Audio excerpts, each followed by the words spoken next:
sometimiento. No en vano, el éxito, entre comillas, del totalitarismo cubano exportando médicos a los países con los cuales está relacionado y que son países autoritarios como Bolivia, Ecuador, Venezuela, donde la medicina cubana es la medicina social del día, en detrimento de los profesionales locales y en casos en detrimento de la propia salud de la gente a la que se está sirviendo. Las comunicaciones y el transporte. Cuando el Estado se mete con las comunicaciones, grave amenaza contra la libertad. Pero cuando además hace de eso un monopolio, como ha sucedido ya en Venezuela, como ha sucedido ya en Bolivia con las nacionalizaciones, como sucede en el Ecuador, como hay intención de llevar adelante los proyectos de esa naturaleza en Nicaragua, como se ha pretendido hacer en la Argentina, se está hablando no solamente de la posibilidad de influir a través de la información, sino de entrar en la vida privada del individuo a través de las intercepciones y de las amenazas sobre la gente que puede representar peligrosa para el gobernante o peligrosa para el rey. Los medios de transporte y los servicios en general.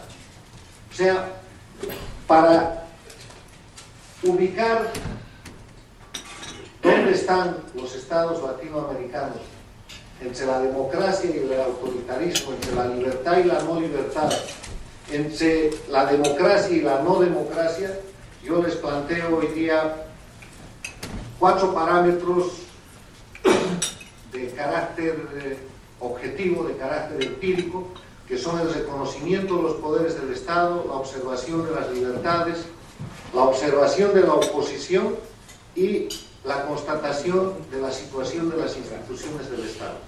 Pero a esos 4 elementos hay que agregar un elemento esencial. Debería haberlo puesto primero, pero lo he dejado para el final, porque sin este elemento definitivamente no hay democracia.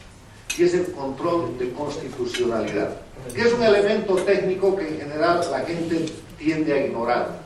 Y el control de constitucionalidad no es otra cosa que la aplicación de un principio fundamental de la democracia. En democracia, ninguna persona puede estar por encima de la ley.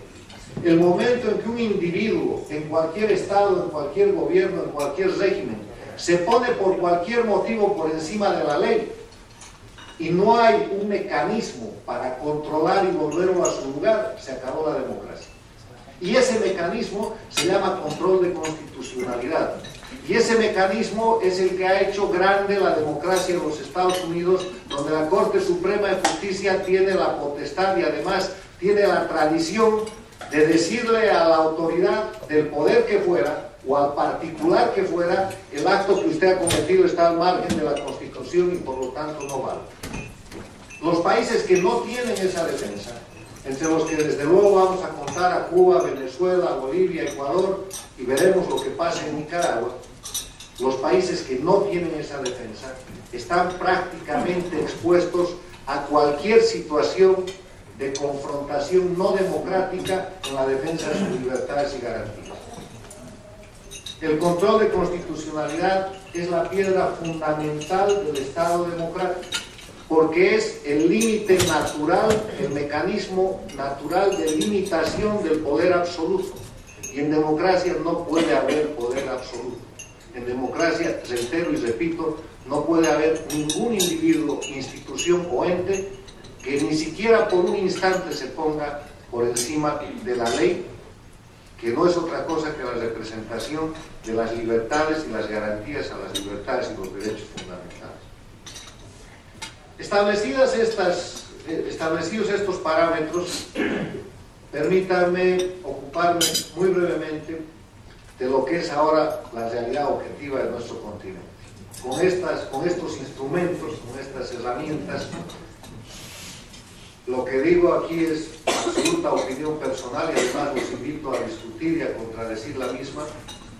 Yo sostengo que en la América Latina hay un país totalitario que es Cuba, hay una dictadura que es Venezuela, hay países autoritarios que son Bolivia, el Ecuador, Nicaragua, la Argentina, y hay países democráticos con algún tipo de crisis que están en la otra clasificación. Digamos que Honduras, un país hoy día en situación particular, sujeto a una discusión, lo separamos. ¿Y por qué sostengo que Cuba es un totalitarismo? Porque obviamente ahí el individuo no tiene ningún derecho, ninguna libertad, y no vamos a ampliar sobre eso. Tal vez es más interesante explicar por qué Venezuela es ya una dictadura y no un gobierno autoritario. Venezuela ha pasado a la condición de dictadura desde el momento en que, más allá de la concentración del poder en el presidente Chávez, la palabra de Chávez es la ley. No vale la Constitución. Un señor que se puede parar en un programa de domingo de televisión y decir: la fábrica de ladrillos y no sé qué, nacionalícela. El problema con Colombia, mándeme 3 divisiones, mándeme no sé cuántos tanques. Que la fábrica de chocolates y no sé cuánto, nacionalícela. Que el hotel no sé qué, cómprelo. Bueno, qué ley, qué derecho, qué opción. Y ese país se presenta como un país democrático en el mundo, y ¿saben qué es lo peor? Nosotros lo aceptamos. En la comunidad de los estados de las Naciones Unidas, en la comunidad de los estados de la Organización de Estados Americanos, no solamente que Venezuela es considerada como un estado democrático, sino que es un estado altamente influyente a partir de su conexión con el eje Caracas-La Habana para llevar adelante un proyecto autoritario, un proyecto no democrático en la América Latina al que le está yendo bien. Controlan Venezuela, controlan Bolivia, controlan el Ecuador, fueron frenados en Honduras, están intentando un juego de fuerza en Nicaragua, pero les está yendo bien, porque además nadie les dice que no son democráticos. Y ellos tienen inclusive la posibilidad de manejar banderas que nosotros considerábamos ya superadas, como el antiimperialismo, como la defensa de los derechos de los pueblos, la emancipación de los pueblos y la libertad de los pueblos americanos, bajo la bandera del ALBA, bajo la bandera del socialismo del siglo XXI, bajo el sombrero del sistema bolivariano, haciendo simplemente una cosa: violando la democracia y constituyendo, en función del modelo cubano, lo que hoy día ya es una dictadura en Venezuela.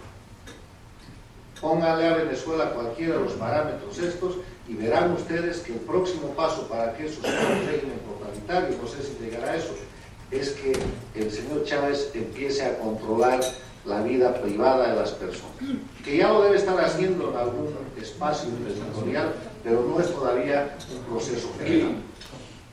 Bolivia, mi país, es el siguiente país que hay que analizar.